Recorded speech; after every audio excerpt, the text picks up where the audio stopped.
Okay, I had to press the button. Of course that would happen. Hello, everyone. Let's try this again.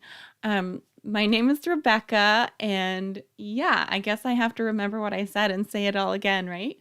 Um, can you can you hear me now? I hope it is on. Unfortunately, we have more like a 30-second delay um, when I'm streaming as opposed to like 5 or 10 seconds when Rachel's screaming. So it does take me a minute to catch up and see what you guys are saying.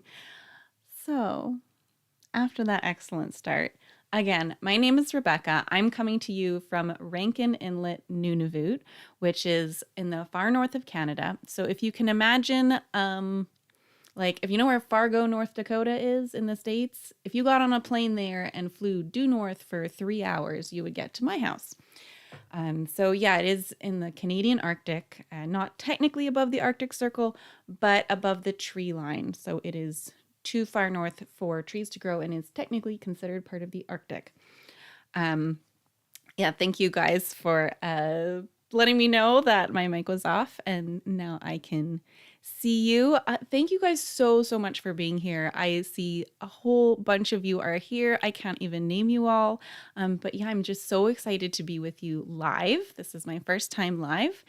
And yeah, I've got a bunch of stuff to share with you today. I've prepared some pre-made videos with some demos that of just like new stuff that I've been doing lately. And we're going to talk about dyeing some fleece that I bought last summer. We're going to talk about our breed blend and color study, and we're going to play with my new hackle. And I do have some community participation if we get to that. Hopefully we'll get to that. I just have to remember, if I turn my mic off again, to turn it back on. So let's get rolling.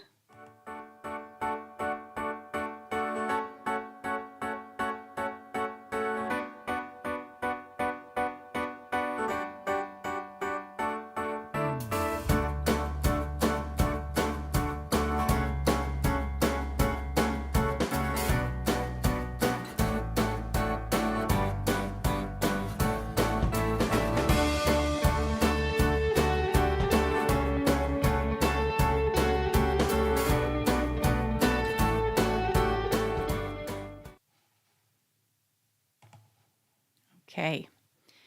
So usually on the Wool Circle, I like to share a little video about kind of the outside because I live in a really unusual place.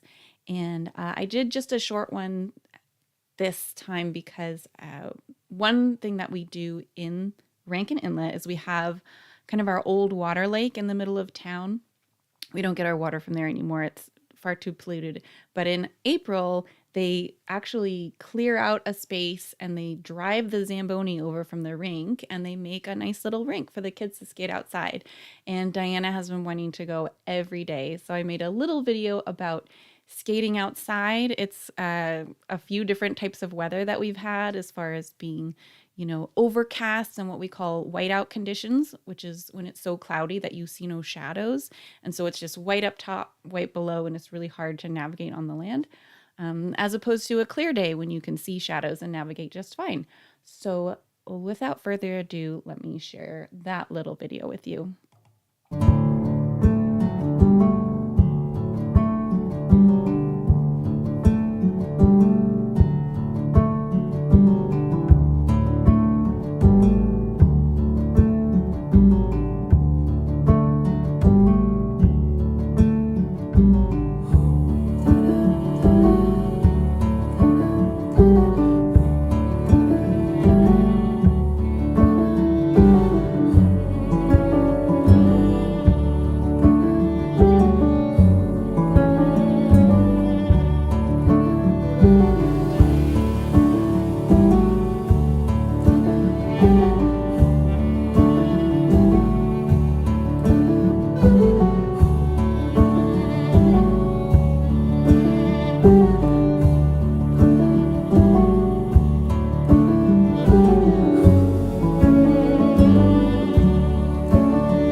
I hope you enjoyed that. I see some of you saying that you haven't been skating in a long time. I hadn't either. I used to figure skate. That was like my main sport when I was like my oldest daughter's age, when I was like 11 to 15, maybe. So I skated like 6 days a week for a long time. But I'm only able to skate now because my mom, last time she visited, she left me her skates, which fit my feet a lot better than the ones that I still have from when I was like 15. So yeah, it's nice to get out there and figure skate, stay upright is what that means for me now. And it's really fun seeing Diana get a kick out of skating. I have 3 kids. Diana is my youngest. She's the one that was in the green parka. My middle daughter was not shown, and my oldest was there in some of them with she had the skates with the pink laces. That's her. Yeah, April is just such a great time to be in the Arctic and enjoy Arctic stuff because it's still really snowy, but it's warmer, and the sun makes things feel warmer even when they're not. So actually right now my whole family is at our cabin, which is about an hour drive by Skidoo. Half an hour if you if you're not towing a sled. So I got back in like half an hour. It was fantastic. And it was my first time driving the Skidoo back from the cabin by myself. So I'm really proud of myself. That was really fun. And it's a beautiful day for taking a drive. It's sunny. It's a little cold. It's like -25, but it's supposed to get up to -15 today. So anyway, it's so good to get out of the house, to get a change of scene. We get to the cabin and the kids just like start playing together. And if my kids range in age from 7 to 13, 12. She just turned 12. I'm already ready for her to be 13. No, I'm not. Yeah, no, my oldest is 12. So yeah, it's just really, really nice. This happens to be their spring break, so that's why we can get out for a few days. We had to go out during that chunk of time because, Easter's coming up. My husband is the pastor at our church, so he has a ton of work for that. And Diana's birthday is on Saturday, so we decided to go this chunk of time, Monday to Wednesday, and that I could drive back to be with you guys. So yeah, that's that. That's where I live.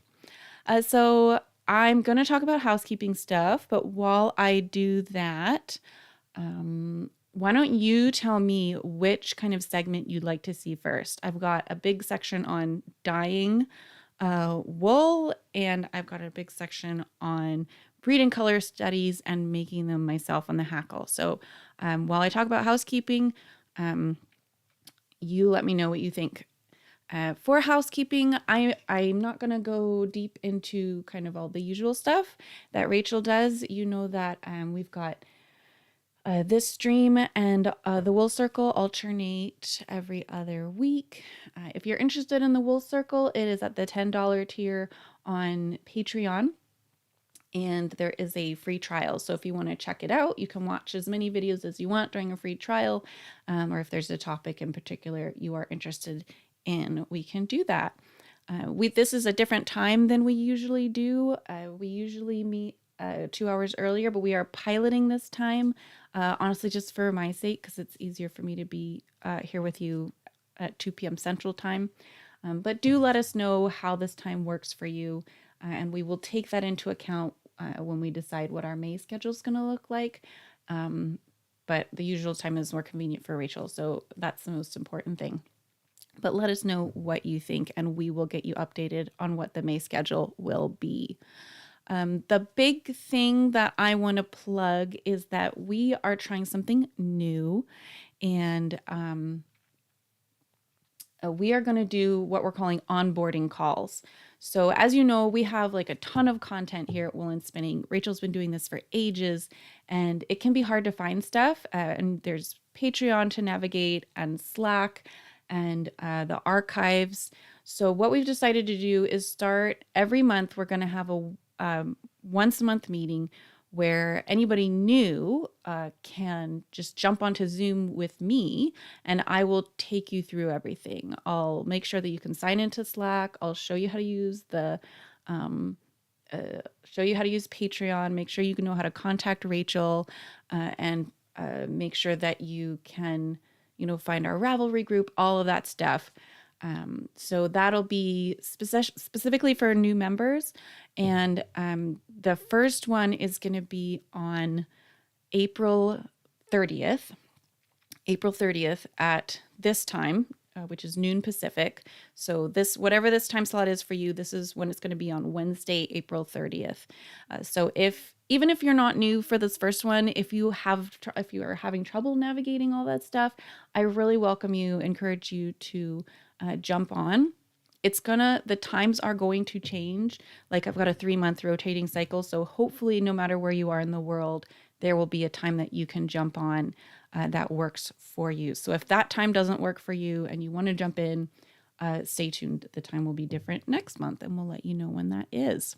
So again, that's going to be at noon Pacific, this time slot on April 30th for our first onboarding call.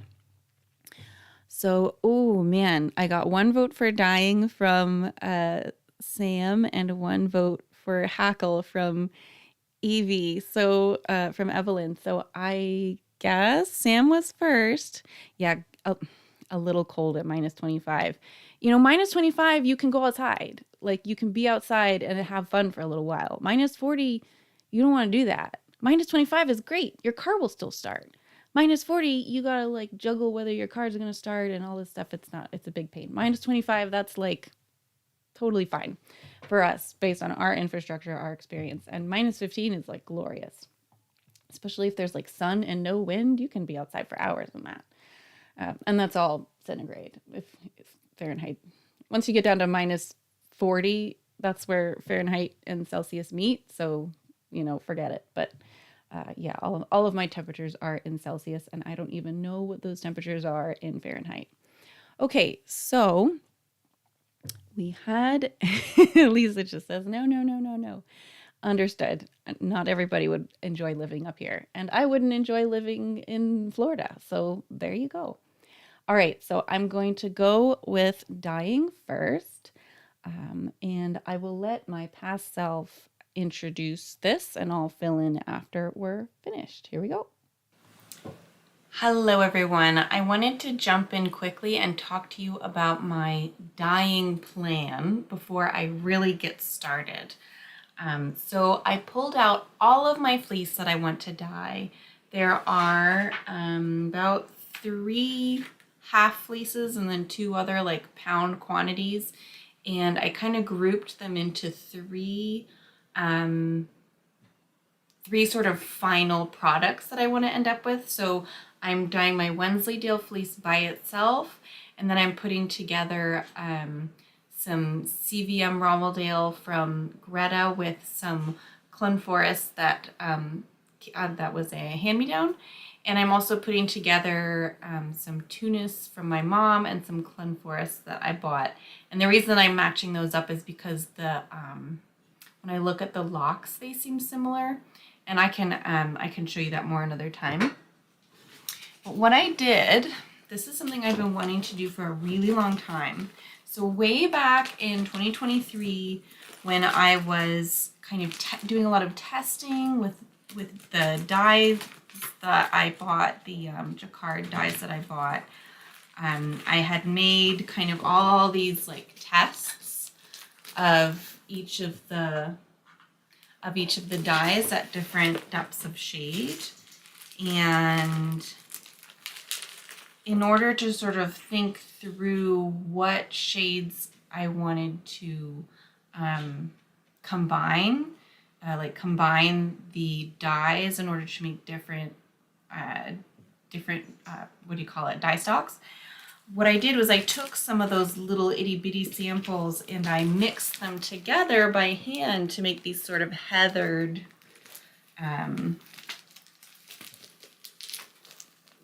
these like little heathered samples. And these were just to kind of give me an idea that like if I lean back and squint, this is what the dye will look like when I mix it up. But I always really loved how these heathered samples looked.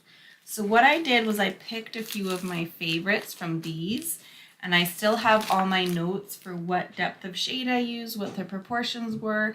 And what I'm going to do is I'm just going to dye the fleece in those proportions of primaries. I'm not going to do any mixing dye stocks. I'm just going to dye it with those primaries and see if I get in the ballpark of these hand mixed samples that I made.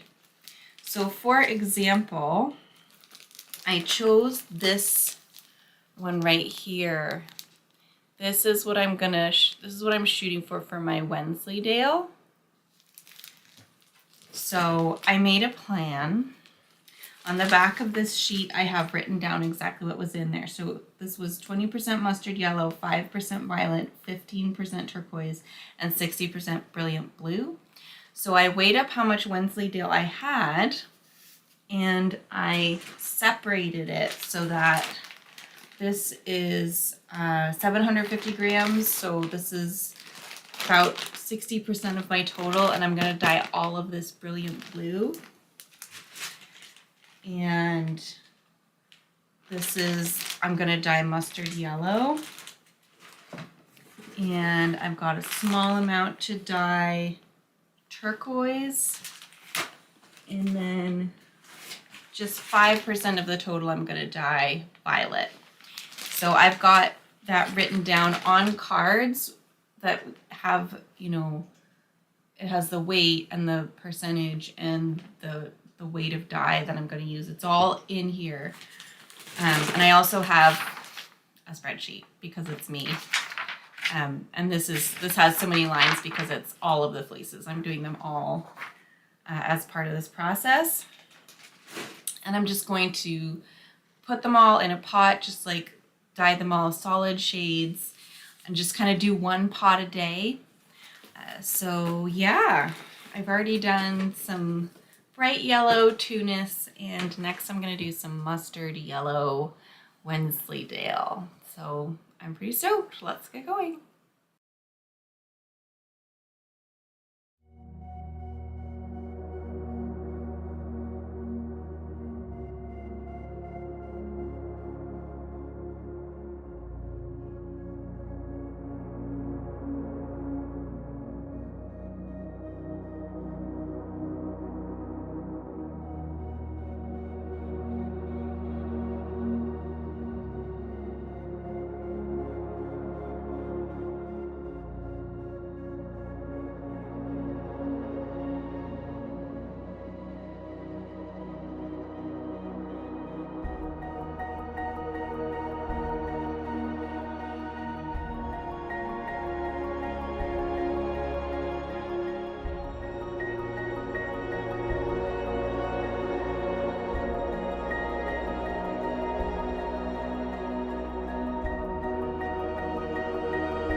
Okay, guys, I've been running my dye pots continuously for over 2 weeks now, and I want to show you my Wensleydale. There's going to be so many bag noises. I apologize. So in order to get this color that I want, I had to dye about 700 grams of this brilliant blue that I'm just in love with. These are all jacquard colors, by the way. Just in love with this blue. And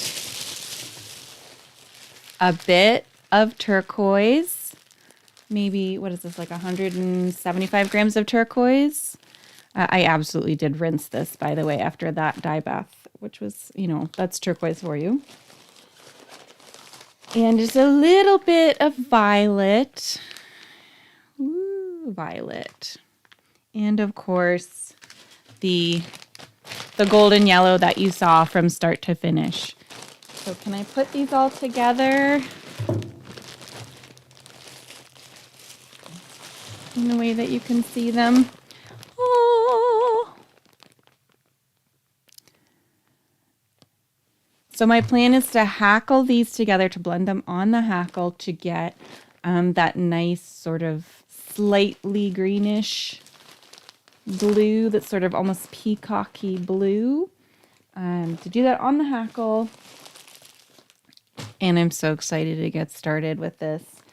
So that's dye project number 1.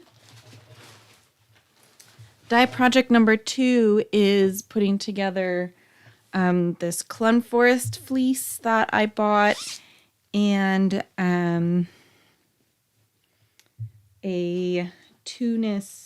part of a Tunis fleece. This is a little bit more complicated. Again, bag noises, it's going to be bad. I dyed all of the Tunis that I had this bright yellow. Okay, this is the color I'm shooting for, by the way. It's sort of I guess like a salmony, but really, really mixed uppy heathered color. So it's got a lot going on in it. It's got all 3 primaries. It should be really interesting. So a lot of sun yellow. And then the Clun Forest got dyed a bunch of different colors because I had more of that. A bunch of golden yellow, but not as much. Some cherry red. Ugh. Some hot fuchsia and some turquoise. So these, this big mess is all going to go on a drum carder. I'm going to lock pop it open, put it on a drum carder in proportions. This will be the last one that I do because I don't have Alita's drum carder on me right now. So these will go back under my bed for a bit. And then the third project, which is a bit smaller, is a mix of the CVM romeldale that Greta gave me and this bag that said Clun Forest, but I'm pretty sure it's not Clun Forest. It looked a lot more wavy like the CVM romeldale, so that's why I put those together. And I've completely lost track of which is which in this dyeing process. I'm shooting for this really, really pretty violet color, and it's not going to be enough for a whole sweater, maybe a vest, I don't know. I just want to make it and see how it goes. So that is going to be, I've got a bit of fire red and a bit of cherry red, which are pretty similar, honestly. I don't know that it really matters. A good bit of violet, of course, and a good bit of cherry red. And is there any? I don't think there's any yellow. Yeah, there's no yellow in this mix. It's just reds and violets. So that should make a nice, deep, complex colorway. I don't know. I'm definitely going to, what I'll do is I'll lock pop these maybe after I'm done with the Wensleydale and kind of see what they look like. If they're a big kind of mess and not in great shape, then I'll put them on the drum carder. But if they lock pop really well and kind of retain a good lock structure, I might hackle them together. So yeah, the first thing I'll do is the Wensleydale. I am just totally chomping at the bit to get started on that. Then I'll lock pop these, and then eventually I'll get to carding the Clun Forest and Tunis. That was just so much fun. It was a big plan, and it came through. So I look forward to seeing how successful these experiments were. Everything pretty much went according to plan. The one thing that was a little bit unexpected was how the Clun Forest took dye, which was interesting enough that I'll take a second to talk about it. Clun Forest, doesn't have as many spots on the wool to chemically take the dye, but the tips took the dye so dark, and then the butts didn't. So that's going to card up. This is an even more extreme example. The tips are like dark, dark, dark. So this is it's not going to turn out exactly like my sample but there'll be more depth of color in it, which to me is just great. It'll be pretty no matter what it is.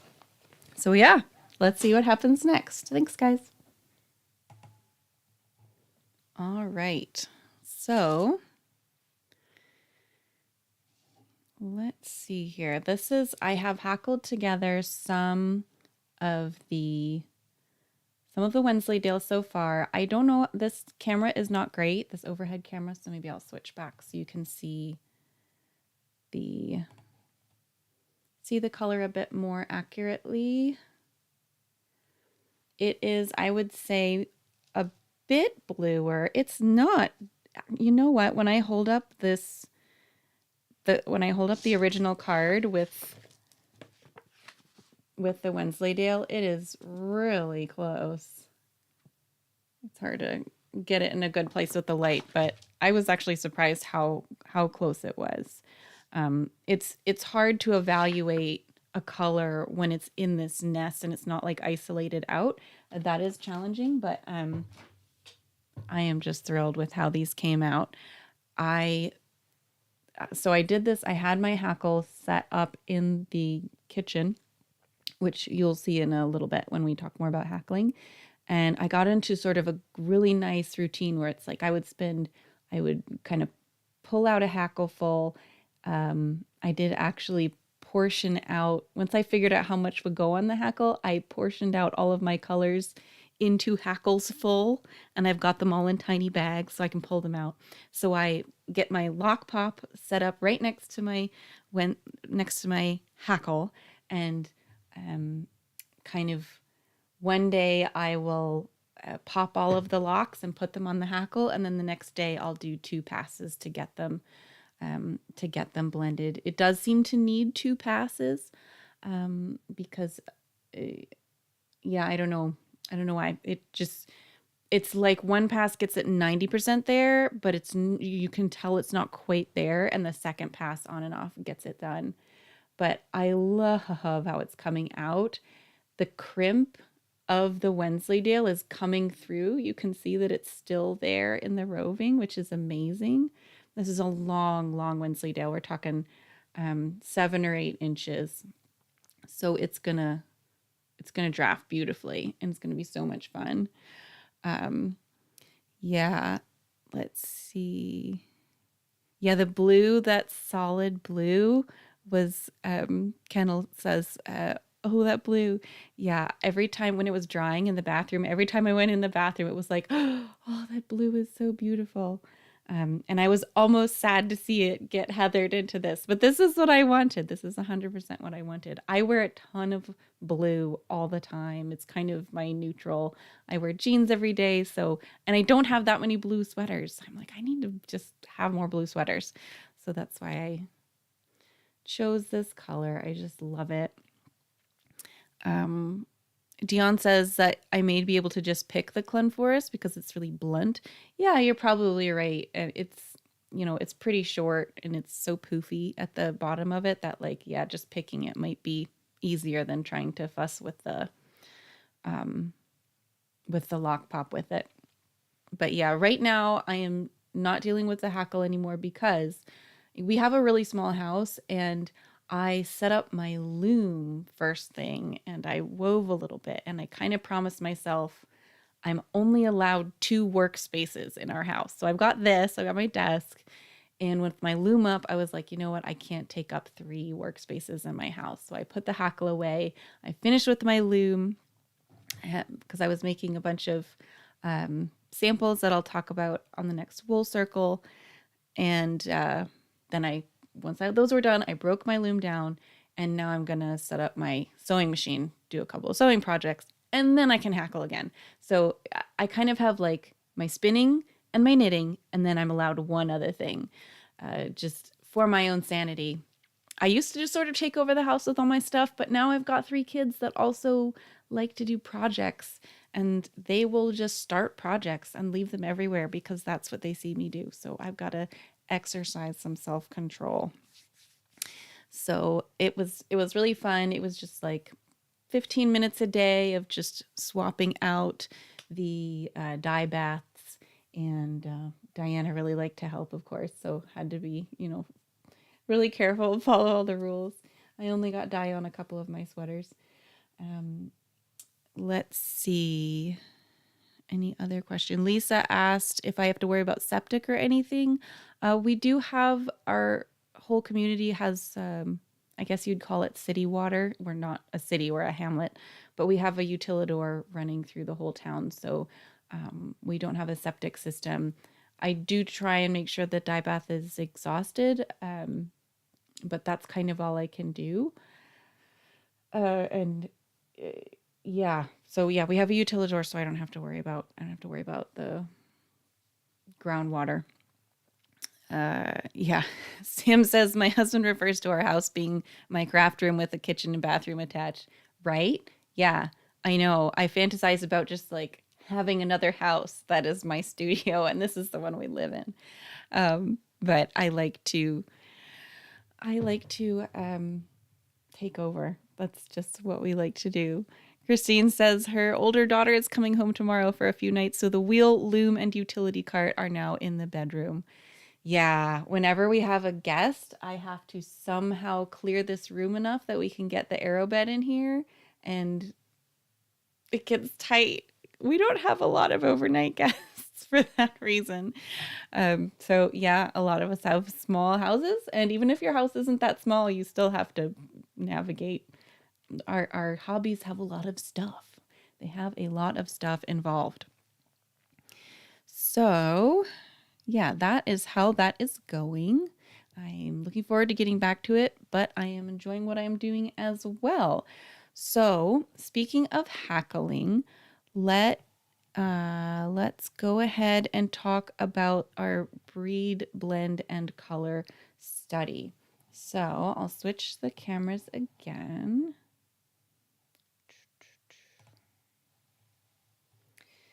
This, again, my overhead camera is not super high quality, so I'm hoping it is at least kind of focused and not too pixelated.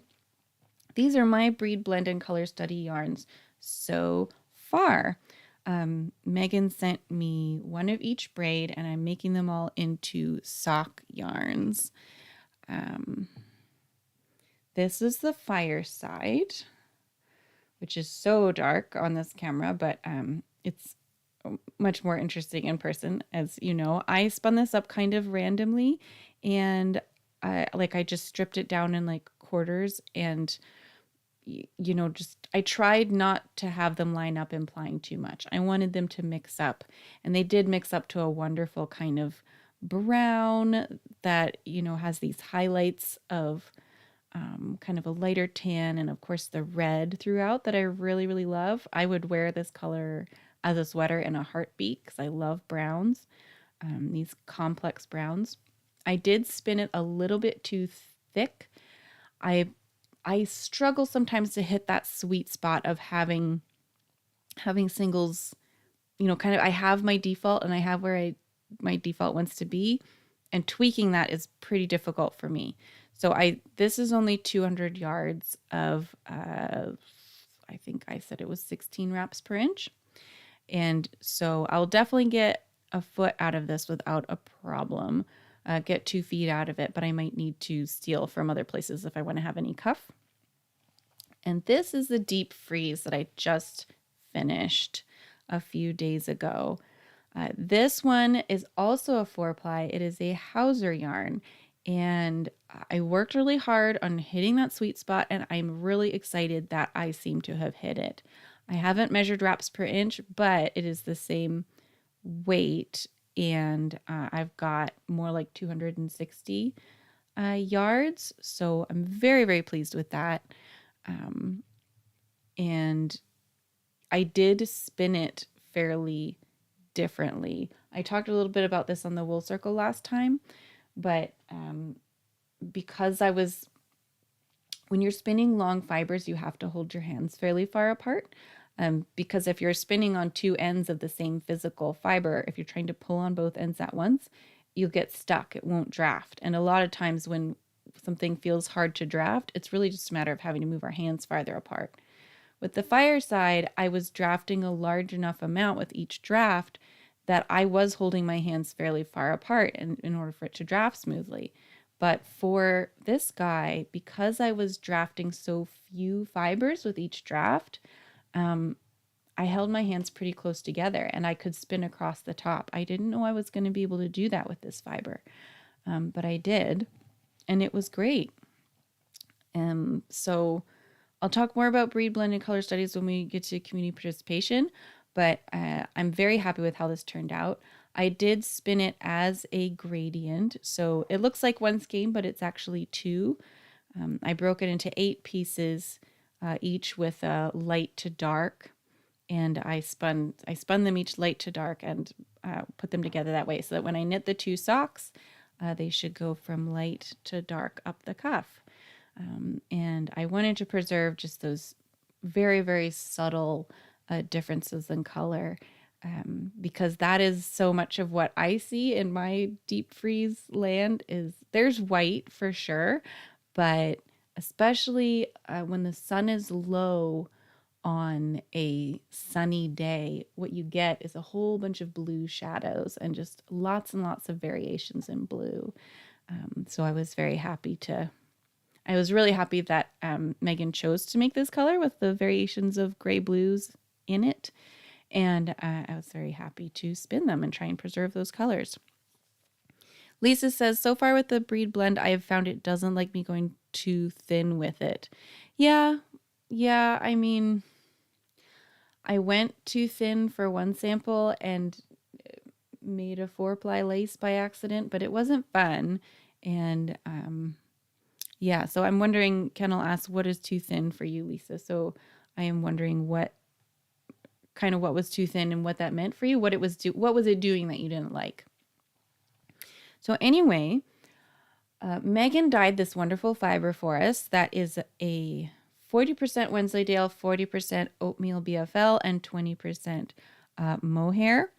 But unfortunately, because of import-export rules and regulations and stuff, people in the EU haven't been able to get it for the most part. So some of you have been very intrepid and have made your own blends, which is just so cool. And I got jealous and I realized that I actually had locks of all of those in my stash. I had Wensleydale, obviously, you saw that. And I had mohair and I had some BFL that Kelly sent me very kindly. So when I got my hackle from Diana Twist, very kindly sold me one of her hackles. When I got that, I had to have a go.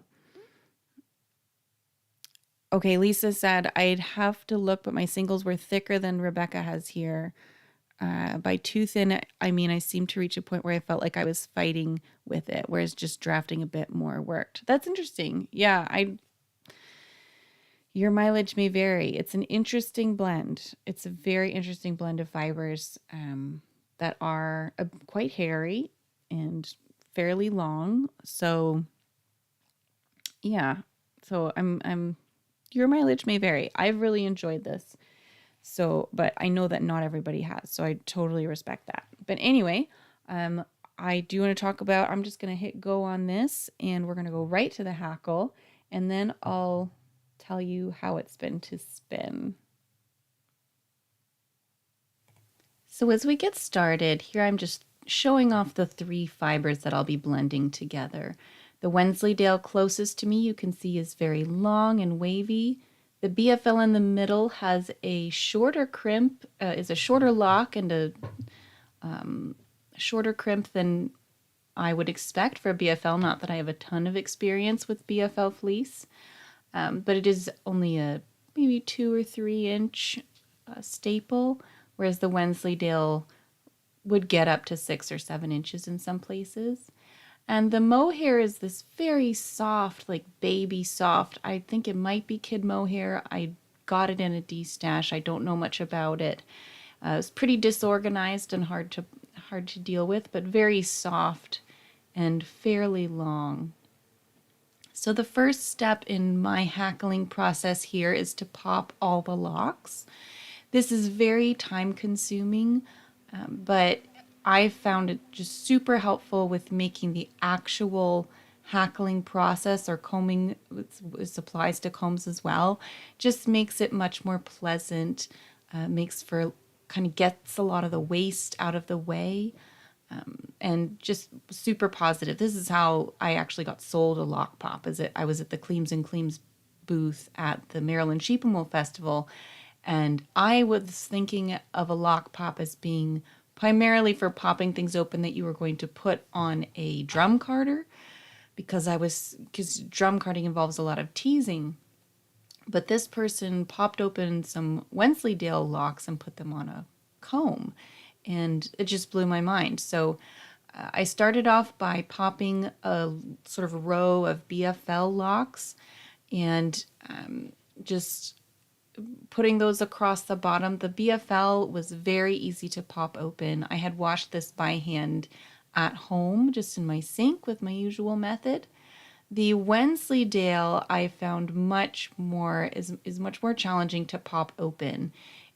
I think maybe could have used a bit more cleaning. I cleaned it using a kind of bulk method at my mom's house. And the locks are still a bit sticky, and they're very tight together. So they're a bit challenging to pop open, and it took me a while to get into my groove with them. The mohair came to me clean. It was a bit of a mess, a bit tangled up. So the biggest time spent with that was just sort of getting it organized, so I could just find the locks and find the individual locks and find the butts and tips to put them on there. So I'm just filling the hackle up in layers. Again, it is 40% BFL, 40% Wensleydale, 20% mohair. The Wensleydale is so compact and dense that it takes up a lot less space. So there's more layers of BFL, which is also shorter, so there's more locks of it. So it's sort of BFL with Wensleydale and mohair kind of sandwiched between it.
So skipping ahead to another day here, I am spritzing down the locks with a bottle of water. It's a bottle that had like detangler in it, or leave-in conditioner, and so it's water with just a little bit of that leave-in conditioner in there just to calm things down, keep the static under control, especially important anytime there's long fibers that just go anywhere. I use both my combs to pull off, just gently comb off, half of the fiber. And then I load it back on just like normal combing, but with two very full combs. And it just sort of chunks the task. It's not that different from regular combing. The main thing about it is it just sort of puts the task into a big chunk to avoid code switching. Basically, for me, that's the appeal of a hackle, is being able to comb with less code switching between tasks. So I take it all off and then I put it back on again.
So you probably noticed I have had a bit of trouble getting the hackle to stay on the table. The clamping system that comes with it is a little bit, it doesn't love my table, so I may invest in some quick clamps. I tried using some of this non-stick table stuff that Diane kindly included with the hackle, and sometimes it was enough and sometimes it wasn't. But that's just something I'm going to continue working on. It's generally not been too bad. It's also good, I shouldn't have to pull so ungodly hard on the comb, so it's also good to kind of help me regulate where I'm placing the fibers and how, basically refine my technique so that I'm not pulling on the fibers or on the hackle too hard. As for how many passes to do, it kind of depended on how the first pass went. First pass meaning both off and on. You could call that 2 passes if you want. I'm not really sure officially how to phrase that, but it's semantic. So once off and once on. And I mostly did 1 pass, once off and once on for these. The main thing was whether the mohair locks were kind of caught and broken up enough. They were so fine that sometimes I wouldn't catch them. But I might intentionally try and break them up on the way back on. But regardless, this isn't the last stage, as you're going to see in a minute. When the time came to diz off, I did intentionally start on one end and try to get all the way back to the tines and only work my way across once. And that's because I'm working with fibers of such different lengths that if I just went across back and forth, I would only be pulling off the Wensleydale and then later be pulling off all of the BFL. And I wanted to be blending them. That's the whole purpose of it. So it's a little bit tougher to do it this way, but it's totally possible. And then I have one more step that's going to help me blend the fibers even more.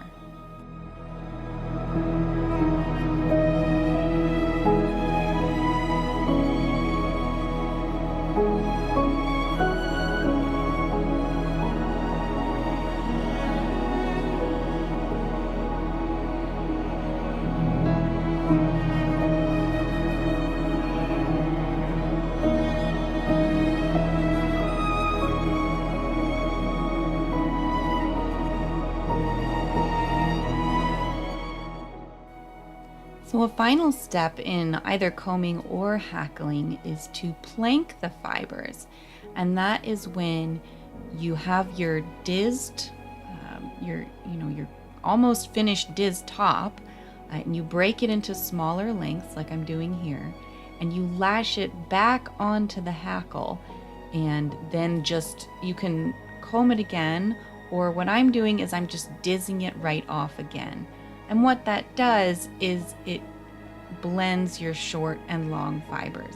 Again, I don't always do this, but for this project, I noticed a huge difference between the initial top that I pulled off, which tended to pull all of the longer fibers off together, and then I could get a chunk of the shorter fibers. But then once I planked it, it was much more consistent all the way through. I could tell that it was the same, thickness of the top, and all pulled through kind of evenly.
I swore I wasn't going to do that again. There we go.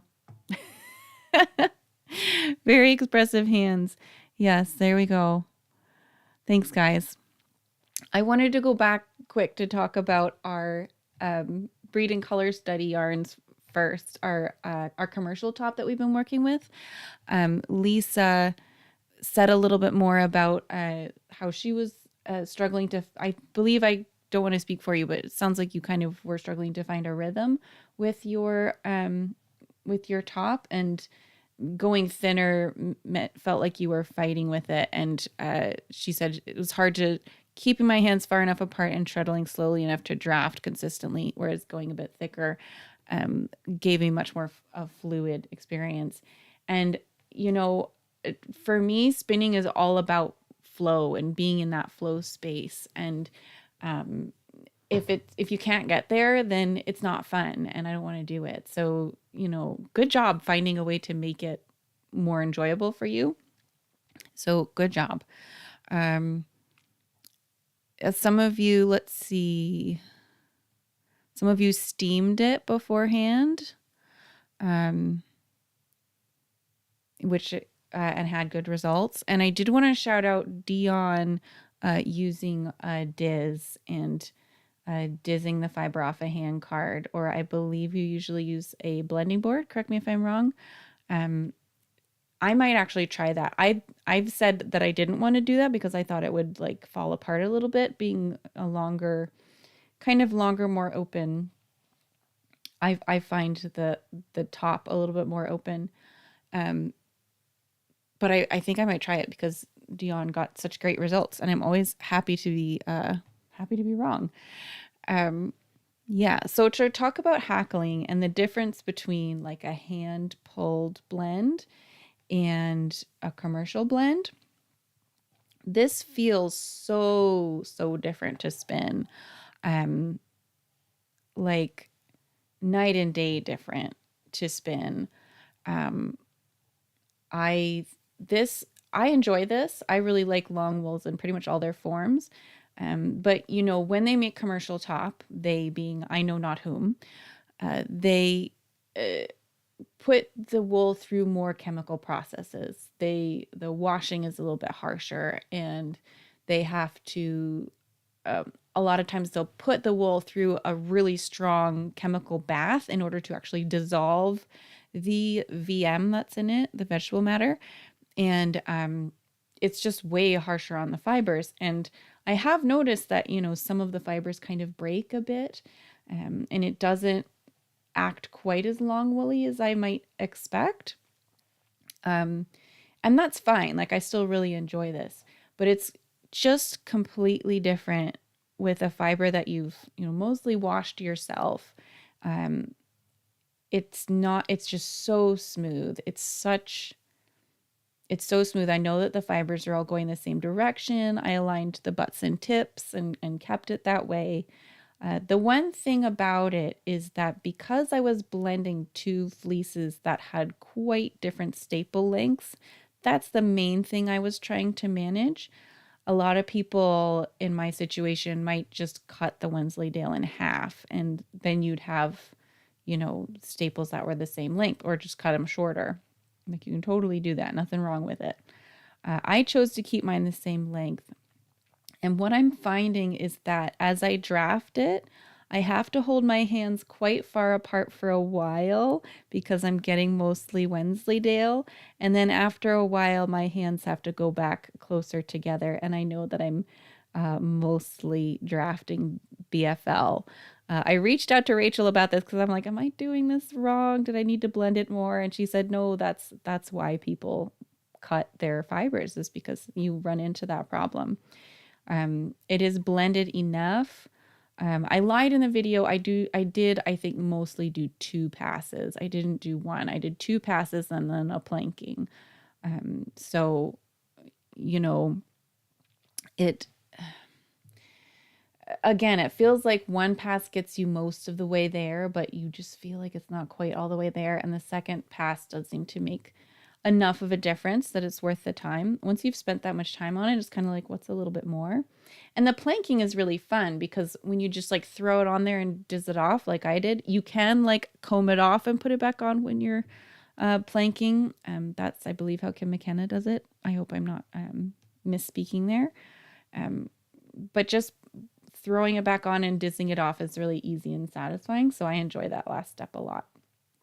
And that does somehow help. I don't totally understand how it works, but it does help distribute the long and short fibers a little bit better. So yeah, I'm really enjoying this. I've got 1 bobbin so far. It's very shiny. It's very smooth. And yeah, I'm going to just do a 3-ply sock. I have about 100 grams of it, so I may make another sock yarn, but I'm going to see how it turns out. it's not the evenest singles I've ever made in my life, but I am enjoying the process. And you sort of forget. And then when I sit down and start spinning it, it's just so buttery. It's like angels start singing. It's so like, oh, this is why people comb, right? It's such hackling, especially, is so specialized and it's so time consuming. And you could go through your whole spinning career and never do it. And like, you wouldn't be like, no one could say you hadn't had a complete spinning experience. But I just have been doing this long enough and gotten to the point that I was like, you know what? I want to invest in a hackle. I want to try this. And so far it's really been worth it. It's very, very process. It's very process oriented. It is not efficient. It's just fun. I just like it. Yeah. Let's see. Scrolling back past you all yelling at me that my mic was off. Yeah, talking about a flicker versus a lock pop. Yeah, a lock pop does have like super strong tines, and you bolt it to the table, so you're less likely to get your fingers with it. And it's bigger. I've never actually used a flicker, so I can't directly compare those experiences. But so thank you for jumping in, guys, and talking about that a bit more. Yeah. So let's see. Oh, bye, Florence. We'll see you next time. Yeah. So I know it's getting late, and I do want to respect your time. I know it's getting super late over in Europe. So I do want to do community participation because you guys have been doing so much, especially the breeding color studies. So let's do that quickly.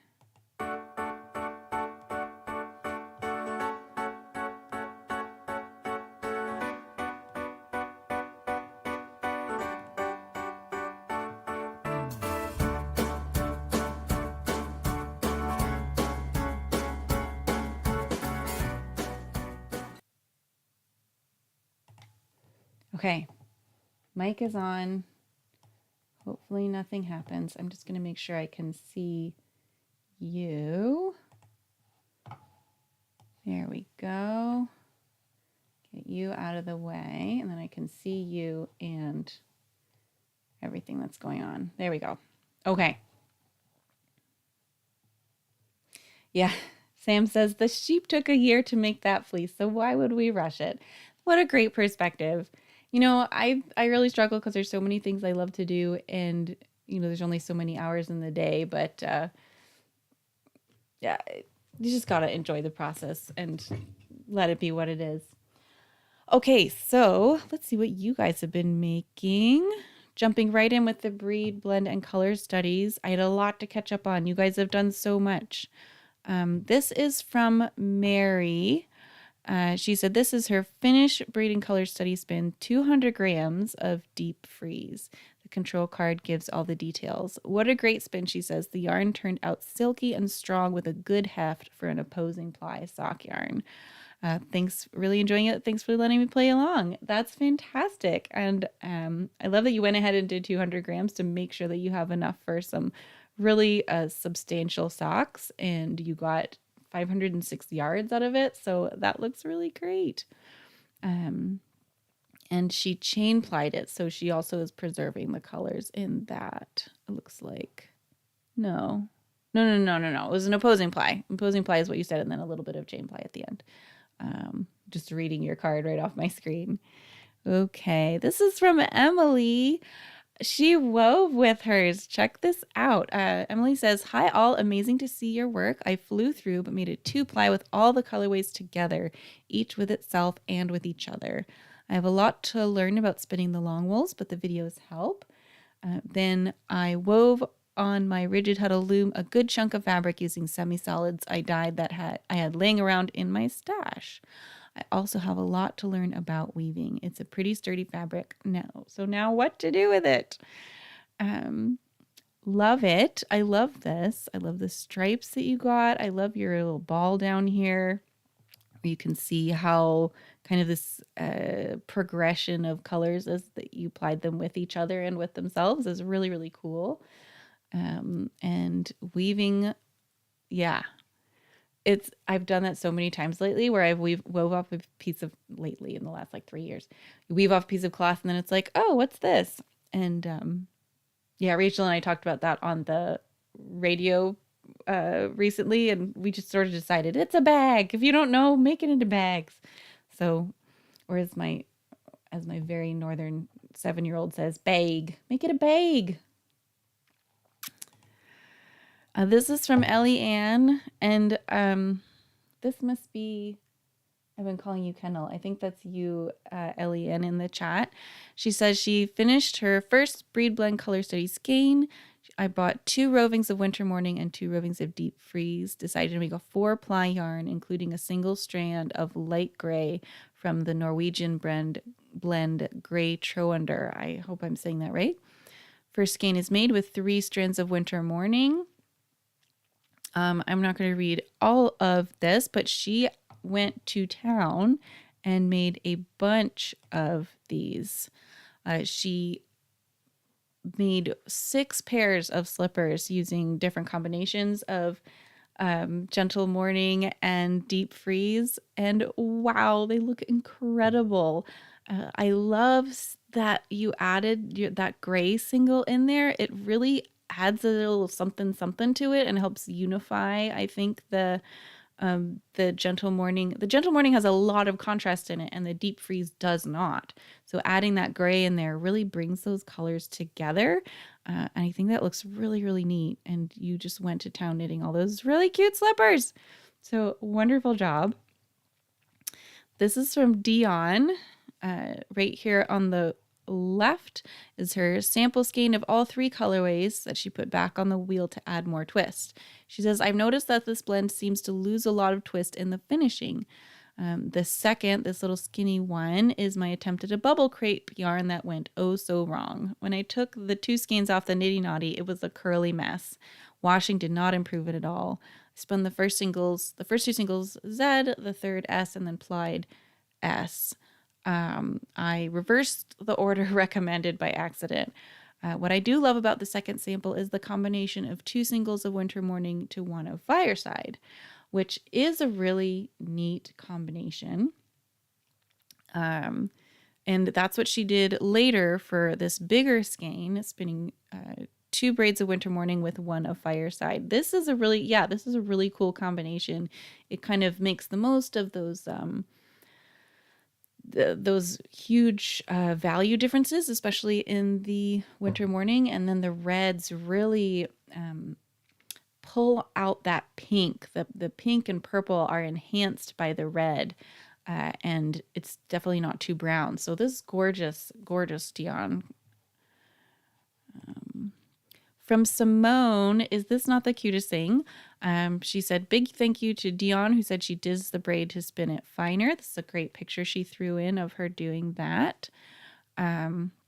Since for my color management, my braid is split in half, I was just pre-drafting it, but I've set up a hand carder and diz off that, and wow, is that easier. And unbelievably, it makes spinning a breeze. I've done 2 more singles this weekend. Also, I had knitted up my 2 thick 3-ply samples into a bag using a free pattern called the Scrap Bag from Ravelry. I used a different yarn for the folded top and cord, which was made using a lucet or knitting fork, and she also lined it. So progress. A finished bag from samples I love. I mean, that's just the cutest thing. I love that you went to the trouble of lining this cute little bag. That's such a great, I think we're just talking about bags today, right? It's the bag cast. That is just great. Such a great thing to do with a little bit of sample that you don't know what to do with. I have lots of those little bits lying around, and this was really inspiring. So beautiful, Simone. From Christina, she said, finished my deep freeze socks.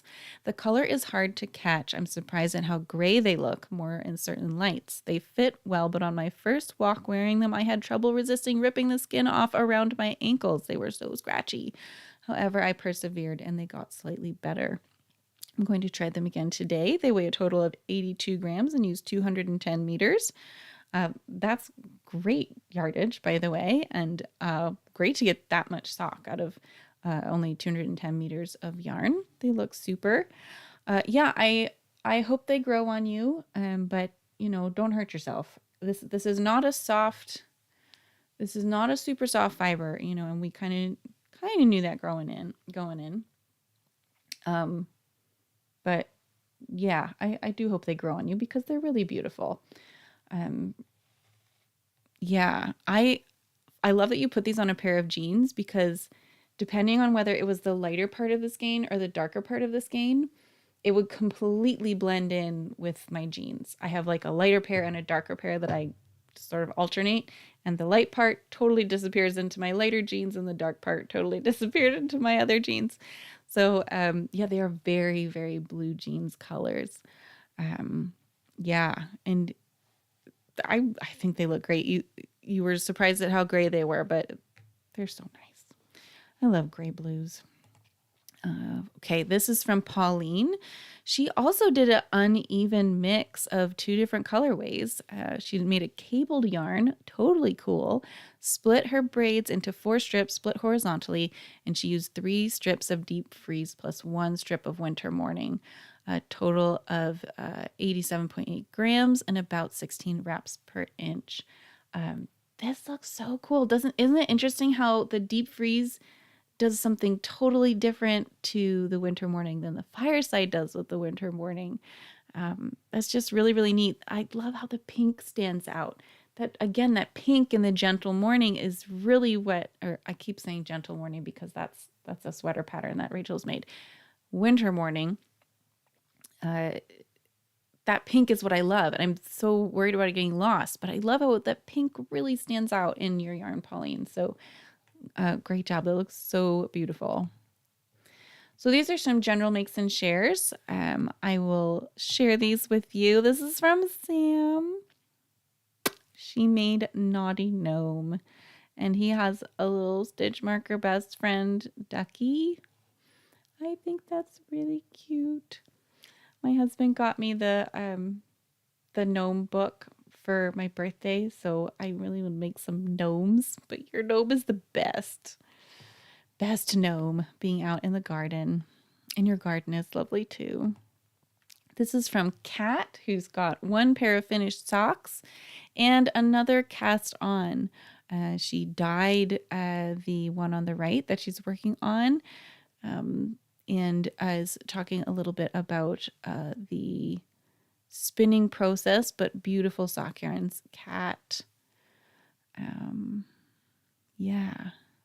She said she was too pleased with the colors to wait for the second half to be spun before I cast on. You know what? I don't blame you. I love that teal. That teal is really fabulous that you got. Christine says, gnome along. Oh, my word. Wouldn't that be fun? Oh, man. I'll have to think about a gnome along. Sarah Shira is kind of a friend of a friend.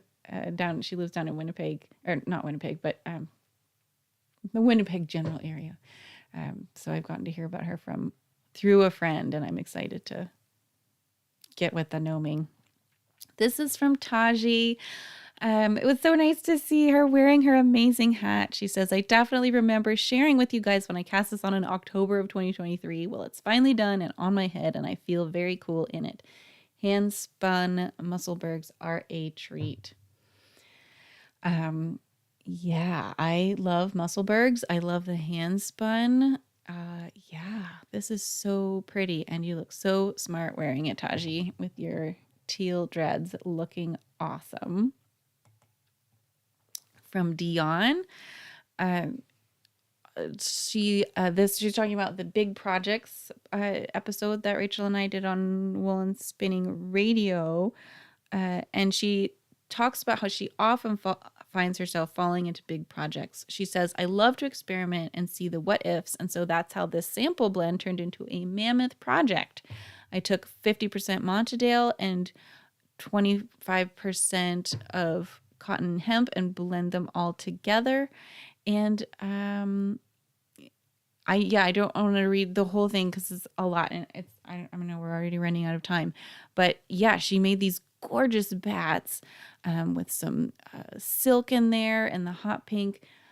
Man, Deanna's just the master of these beautiful heathered blends, and I love it so much. I aspire to your wonderful heathered blends.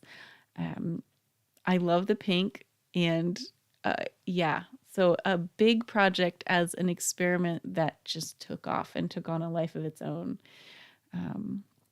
I'm in love with this yarn, she says, but I'm finding that it's taking way more time than I expected because of the density of this down-like wool. That's interesting. Yeah, I that's always annoying when you start a big project and then it ends up even bigger than you thought. But you do so many of these, Dion. I know you're going to get through it, no problem. This is from Renate. At the beginning of the year, I purchased a hand-dyed braid with a Manx mohair blend 80/20 for the yoke of a sweater, which I wanted to combine with a commercial yarn. But once knitted the yoke, I had to frog it because it was too big. That's going to be a theme today. Such a pain when you have to frog a too big yoke. But I just had to pull out this beautiful picture you have of your Manx mohair blend because it's such a gorgeous gradient of the red to purple to blue. Really, really pretty. And she also shared a lovely little skein of BFL Tussa silk and flax that she just dizzed and spun worsted. It sounds like a lovely little snack spin. This is from Eve, 242 yards of 10 wraps per inch 3-ply, which is 708 yards per pound, and 32 yards of chain-plied leftovers. She bought this from Kingdom Fleece and Fiberworks, so it came all the way across the pond, and this is just a lovely 3-ply that you made, Eve. Good job. This is from Esther, who spun an Angora Merino. Oh my word. She said, this is a slog, a very soft and very sneezy one. Had to mask up and spin as the Angora fibers were irritating to me.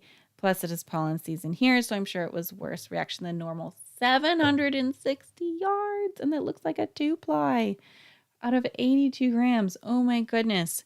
Amazing, Esther. I hope you can use it and wear it and not react to it because that's a labor of love there, and it looks gorgeous and hazy and very, very soft. This is from Robin. She joined this community, and I was so excited to see her hand spun yoke. And this is what it looked like before she had to frog it because it was too big. Another too big yoke. I think a lot of us have been there. But she said she's posted since then that she's already almost through knitting it a second time. I had to do that just this past summer and reknit a yoke that came out too big, but it's so pretty. Your yoke is so gorgeous, and the yarn will go a little bit farther with a smaller size. So I hope you love it. You won't even remember that you knit it twice when, well, maybe you will, but you will overcome. You already pretty much have. She says, at least I got lots of practice and improved my color work. Yeah, I hear ya. This is another one from Ellie Ann. Spinning for a Fair Isle vest I will knit for my husband. I have carded gray Troender wool with 20% peduncle silk. It is so soft and smooth, and she's going to dye some of it to make a 5-color pattern. I love seeing you use your local to you wools. They're just so pretty. Love that multicolored gray. This is from Sam. She said another sweater spin. Played a fun game this morning. Weigh and balance all your yarn on scales so you can check out the grist. I liked this funny picture of all of the yarn balanced on the basket. Grist is 978 yards per pound. In epic spin, you are right. 2,500 yards of DK Shetland. Now to dye it all before it turns into the morning rituals jumper. Congratulations on an enormous spin, Sam, and we look forward to seeing your jumper. Very fun. And last but not least, this is from Rachel, our very own Rachel. She finished her breeding color study yarns and says she got to start a new spin today, and it's a Shetland Corriedale cotton spin. So thanks again, Rachel, for letting me do this. She's doing really well. We chat a lot, and she's going to get through this and be back to her normal, lovely self very soon. So we're all wishing her all the best, and Yeah, in the middle of this crazy season. So that is it for today. That was a ton. Thank you again so much for being here. Let me see if I can press this button for this to work. I'm going to take next week off, and because we have 5 Tuesdays, and next week, or in 2 weeks, so next week, no stream. In 2 weeks, we're going to have the wool circle. And I have been swatching like crazy all of my spiral ply samples that you're seeing here, and also my, my, what are they called? Opposing ply yarns. And I'm going to talk about those swatches and how they went. And we're going to talk about my panda socks as they're going. And hopefully I will have started on the gentle morning spin. Or if not, at least I will have made some progress on this guy. You guys are all saying good job and well done. Thank you so much. I was a little bit nervous, but I know that being here with you guys, with this amazing community, is always just, you guys are so kind. And last week when we had a technical malfunction, you guys were super, super chill and happy to, a lot of you were able to come the next day when we got to make it up. So yes, do please hit like and subscribe. It's a huge help to us when you do. And we will see you in 2 weeks. Yes, Christine says happy Easter to all who celebrate. Yes, enjoy your holiday, whatever it looks like for you. And we will see you guys next time. Thanks again for being here. Have a good one, everyone.